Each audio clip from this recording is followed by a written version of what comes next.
Greetings, BookTube. Welcome to my channel, Michael Romeo Talks Books. You probably figured out that I'm Michael Romeo, and I'm the one who talks about the books. So here we are again, beginning of a month, and back to do another 10 of my 120 favorite books of all time. And for those of you who are new to this, I'm doing my 120 favorite books, doing it 10 books at a time over the course of a year, 10 books a month.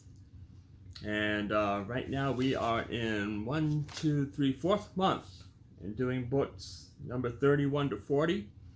Although they're numbered, they're just numbered so that I could keep track of how many I had jotted down. They are not in any kind of order from favorite to least favorite. They are in order of the way they hit my brain. So you'll see one author grouped together with several books because, you know, when I hit on that author, well, yeah, I'm gonna jot down a couple of books here.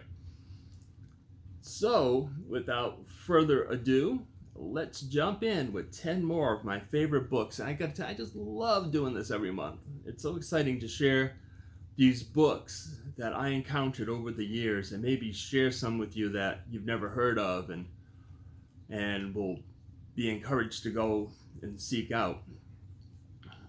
What's up, Trap? I got the pack here. They're always willing to help out. Chartis is here. He's feeling a little under the weather today, but he's doing okay. And I got little tiny Tetley down here. Let's bring you up and say hi. Say hi, Tetley. Say hi to everybody.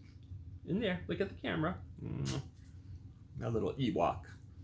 And Toby's back there, ready to be my shoulder warmer, and Toffee's over here on the other chair, and I don't know where the other one went. It wandered off. Okay. Anyway, the next 10 books begins with Hail, Hail, the Gang's All Here by Ed McBain. Going to mention Olly at Criminale here because Ed McBain is apparently his all-time favorite author, and I have to tell you, Ed McBain is an amazing author. The number of books the man has written, not just in the 87th Precinct series, but in other books as well, including books written under other names, like Evan Hunter. If you've ever heard of Evan Hunter's books, he wrote the Blackboard Jungle, Last Summer, and a number of huge sellers. But the man, I don't know how the man wrote the number of books he wrote in his lifetime. But Hail, Hail, the Gang's All Here is part of the 87th Precinct series. And it's my favorite of the series, of the ones I've read so far. And it happens on Halloween night in the 87th Precinct. And it's a full moon. And the city it's called Isolde, but it's basically New York City under a fictitious name. And it's a free-for-all for criminals and just the psychotics, the people that are just out there to make the policeman's life a misery. They come out in droves, and you get this one night in the life of the 87th Precinct when everything is just going nuts. Everything from people jumping off of buildings to stabbings and shootings and these poor guys are just dizzy with dealing with it all. Fun book.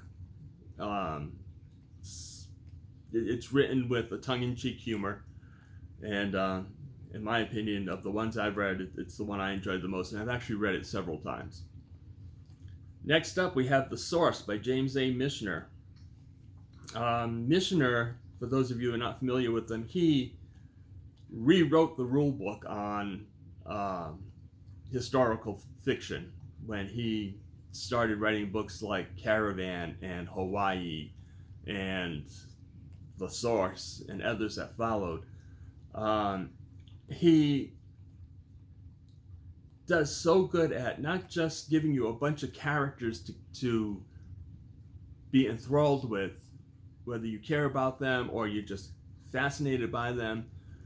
But he makes the place, the setting, a character, which he does with incredible finesse. And in the source, it's Tel Makor, a fictional tell in Israel.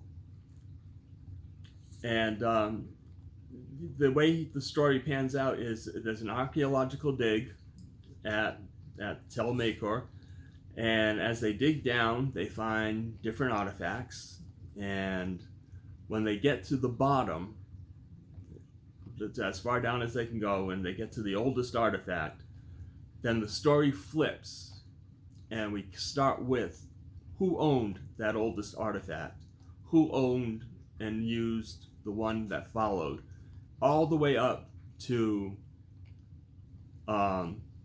the war that that the Jews waged to get Israel back as their home state. And it goes through all the different layers of Israeli history, and it's a chunker of a book. It is really big and worth every second that you spend reading it. Next up is Space by James A. Michener. What he does with countries, he also did with the space program. A fictionalized telling of the space program. Space carries you from the research that was done before the space program was even started, the people that moved into place coming out of World War II. Just fascinating, going up to a manned mission to the dark side of the moon toward the end of the book. This is another one of my favorite books. I've read it a number of times, and it's just exciting every time I read it. Then we have Scaramouche by Rafael Sabatini, and every time I say the title of this song, I want to start breaking into Bohemian Rhapsody. Scaramouche is a wonderful story about a theatrical company on the move in France during the start of the French Revolution. And it's got some romance, it's got some humor, it's got some suspense, and it's a delightful story. It's written by Rafael Sabatini, who's best known for books like Captain Blood and the swashbuckling kind of tales. And even though this doesn't necessarily have swashbuckling in it, it feels like it does because of the pace at which it moves, and the story just tumbles along, carrying you with it. Highly recommend Scaramouche. Next up is Shibumi by Trevanian. If you've never read Shibumi, you're missing out. It is a fascinating story. Trevanian is a great writer to begin with. I don't think he wrote a bad book in his life. But Shibumi is probably his best. And it's got our anti-hero Nikolai Hell, who is just a fascinating character to read about. And it's sort of a la Les Miserables.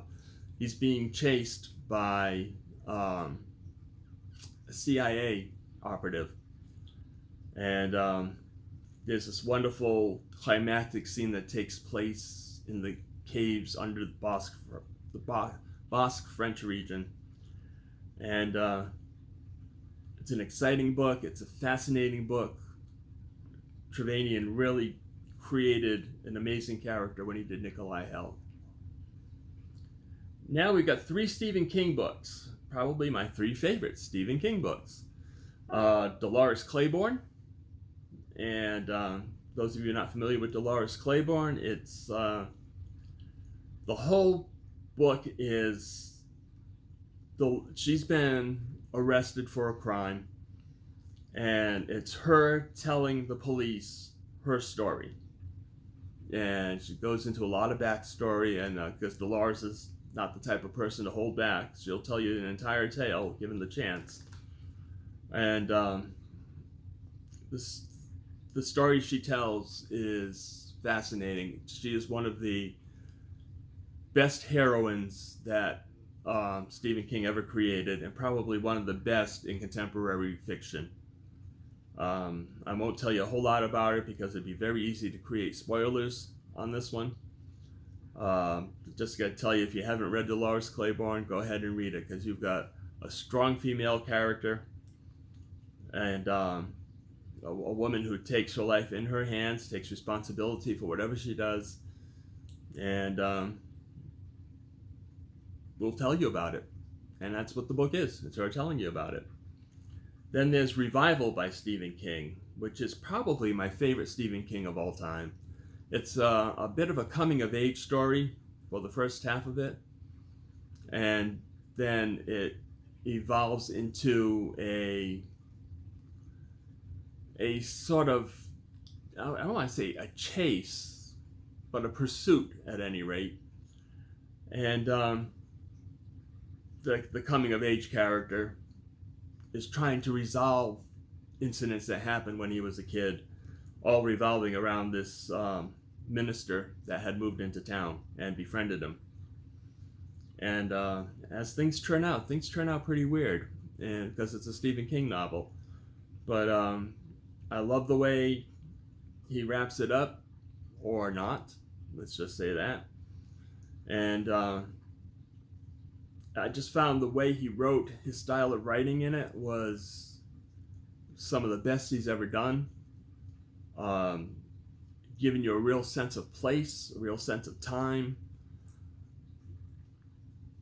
and just bringing these characters through a timeline that is riveting, simply riveting. And then there's Misery by Stephen King, which I'm sure many of you know about, even if you haven't read it or seen the movie, in which Annie Wilkes, a nurse who lives on her own in the Colorado backwoods, comes across an author, her favorite author of all times, who's been in a wreck near her house during a snowstorm. He's left unconscious, and she carries him into the house and starts taking care of him. But come to find out, being cared for by your most ardent fan is not always a good thing, because let's just say Annie Wilkes is a little over the top, and she intends to make her favorite author do some things that he's not really wanting to do, and she'll torture him to make sure he does it.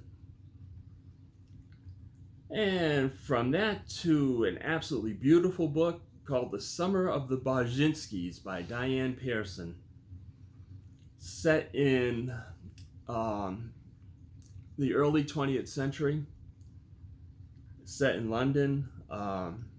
The coming-of-age type story in which a young man living in this particular neighborhood, new people move into the house next door, and it's a family of gypsies.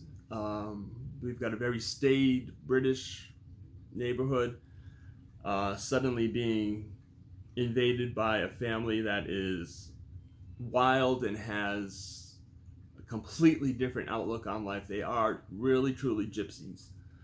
And of course there is the elder daughter, who is just about the son's age in the other house, and the one whose eyes we see all of this through.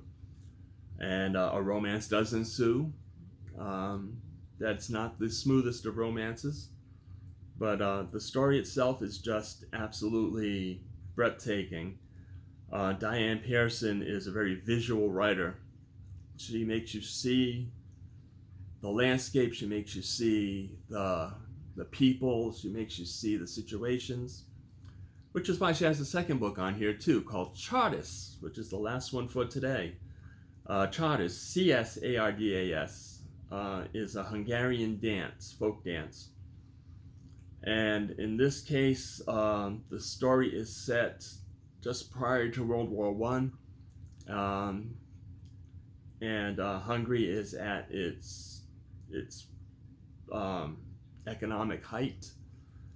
And we have a couple of sisters who think life is nothing but going to parties and dancing and romance, and then the war hits, and they get a rude awakening as life completely gets disrupted in the country. I actually have that on my thrift books wish list because I read my mother's copy years ago and want a copy of my own. I'm finding that thrift books is really cool in that I've been wanting to recreate my mother's bookshelves as far as I can remember them. I know I can't do it perfectly. And I've replaced as many books as I could on ebook. The ones that I can find, I have found. And there's a bunch of others that I want to read that just are not available in ebook. So I'm going to have to go back to physical books for those. And I'm finding them on thrift books. I've replaced a couple. I'm going to be doing a book haul soon. Probably in the next couple of days you'll see that content popping up. I'm just waiting for the last one to arrive, and then I'll do that video. The last one for now, I should say, because there's more on my wait list, like Chartis and other books by Diane Pearson. But those are my 10 books for this month, and that seemed to go by real fast. I want to do the next 10 already, but I say that every month. Oh yeah, there's some good ones coming up next month. Got to tune in next month, folks. There's some good ones here. Well, they're all good. They're all good. They're my favorites. Of course they're good. So, that's it for now. Leave some comments. Have you read any of these books? Are any of them your favorites? What are your favorites? What are books that, if you had to do your list of favorite books, what would be on it? You know, you may give me some ideas. That'd be nice. I need some new ideas. So I look forward to your comments. I look forward to seeing you all in when I do the next videos. And got a couple coming up. I'm going to do a community board post giving you a little preview of what's coming up and when, so you can be prepared and not miss anything. And don't forget, you can also subscribe, and all that does really is gives you notifications whenever I put up a new content. So that's it for now, I guess. Like I said, I want to go on to the next 10 books, but I shouldn't. I'm going to be good, and I'm going to keep to the system here.